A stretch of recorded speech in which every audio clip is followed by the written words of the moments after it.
Em pronunciamento por meio de suas redes sociais, a deputada federal Cristo Onyeto, aliada do presidente Jair Bolsonaro, retrucou as reiteradas investidas de Dias Toffoli e Alexandre de Moraes, ministros do Supremo Tribunal Federal, contra a liberdade de expressão.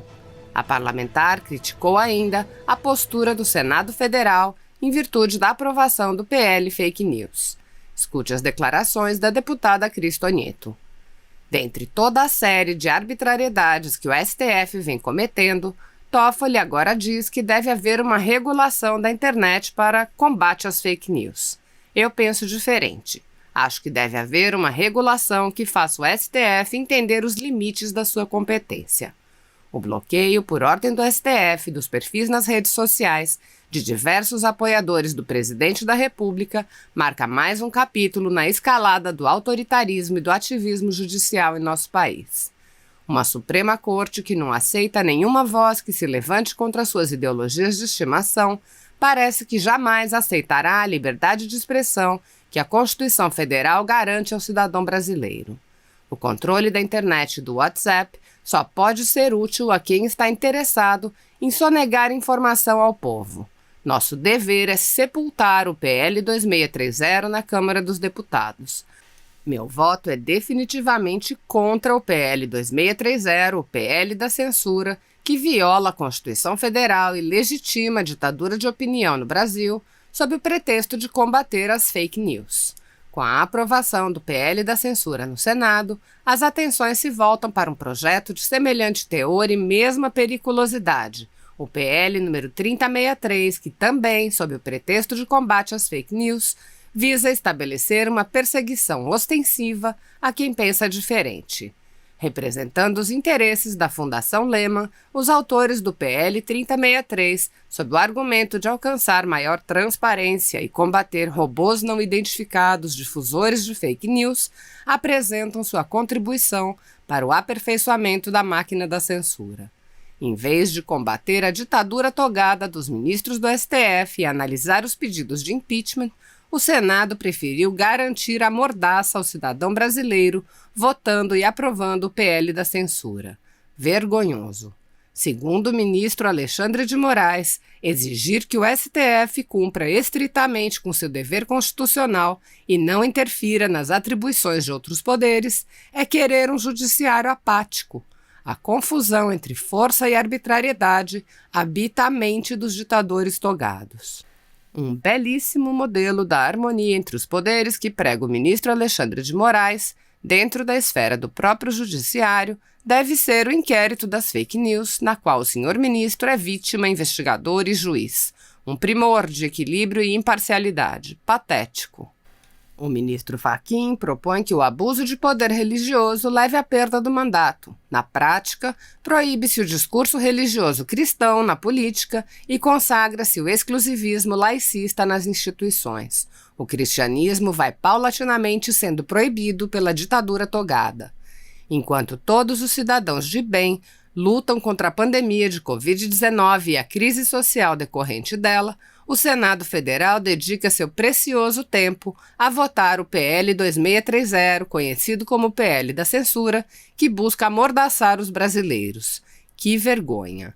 Em vez de processar e julgar os pedidos de impeachment dos ministros do STF, o que é de sua competência privativa e seu dever moral perante a população brasileira, nossos senadores parecem mais interessados em legitimar o controle social através do PL das fake news.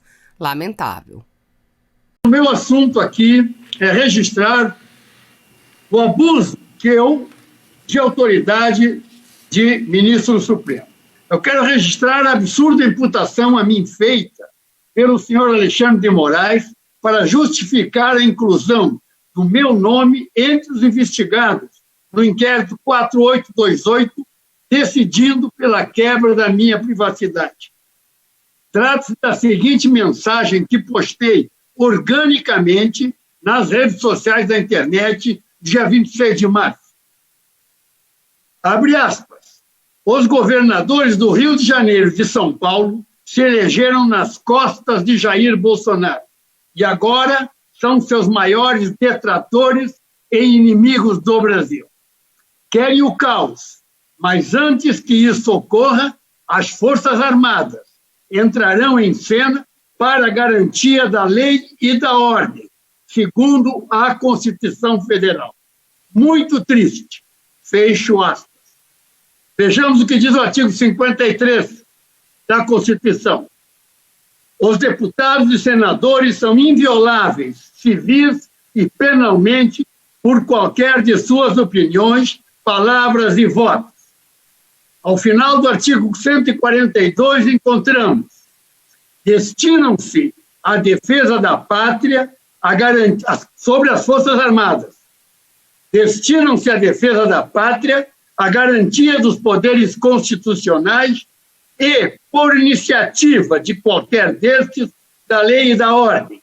As imunidades dos deputados e senadores persistem, mesmo quando direitos individuais e coletivos são suspensos, como é o caso do estado de sítio.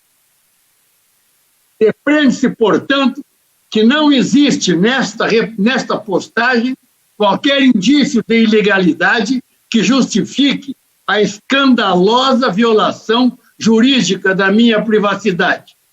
Posso afirmar, como deputado federal, que fui por 9 mandatos consecutivos e como integrante da Assembleia Nacional Constituinte, que causa perplexidade a impropriedade da interpretação do texto constitucional feita pelo senhor Alexandre de Moraes.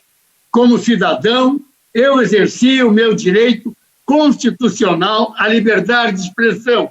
Como senador da República, manifestei minha opinião e procurei tranquilizar as pessoas, indicando que a Carta Magna prevê ações de controle do caos através das Forças Armadas. Ao final, estranhamente excluído do processo, externo meu lamento e tristeza pela possibilidade de se chegar a uma situação caótica. Foi essa apenas a motivação jurídica para a inclusão do meu nome investigado 15 segundos. nas ações antidemocráticas. Estou à disposição da Justiça e desejo ser chamado o mais rápido possível para prestar os esclarecimentos cabíveis e entender onde existe prática antidemocrática na mensagem que postei. Isto posto, é preciso fazer uma reflexão, já estou concluindo, senhor presidente, uma reflexão contextualizada sobre a carga recente de decisões monocráticas de ministros do STF, onde, salvo melhor juízo, existem indícios de abuso de autoridade, ilegalidades e direcionamento político, sinalizando para a quebra da independência e da harmonia dos poderes da República. É preciso também fazer uma reflexão sobre o papel do Poder Legislativo, principalmente do Senado Federal, diante de fatos tão contundentes e da percepção clara da nação e que se manifesta democraticamente, exigindo apenas que deixem o presidente da República governar. O silêncio, presidente, reforça a percepção popular de omissão. A omissão pode ser interpretada como concordância, e a concordância pode conter viés de cumplicidade. Como não é esse o caso, é urgente que o Congresso Nacional encontre, serena e equilibradamente, uma forma de se manifestar. Deus abençoe o nosso Brasil. Muito obrigado. Olá, pessoal, deputada federal Bia Kicis. Eu vim falar aqui com vocês sobre um dos temas mais importantes sobre o qual eu dedico meu mandato, que é o combate ao ativismo judicial. E nós estamos agora vivendo um momento muito crítico com relação a isso, quando esse ativismo, ele advém diretamente de ministros do Supremo Tribunal Federal. Somente Esses últimos dias nós tivemos 2 exemplos muito graves de ativismo. O que é o ativismo? O ativismo é quando o juiz ele se substitui ao legislador e, ao invés de simplesmente fazer o seu papel de aplicar a lei, ou no caso até do Supremo, a Constituição, ao caso concreto, aos processos sobre os quais o juiz se debruça, que chegam ao juiz mediante provocação de uma parte interessada, o juiz começa a falar e decidir sobre questões políticas que não estão nos autos. Então nós tivemos essa semana o ministro Gilmar Mendes, numa entrevista, numa declaração, dizer o seguinte, que é preciso dizer isso de maneira muito clara. O Exército está se associando a esse genocídio. Não é razoável, é preciso pôr fim a isso.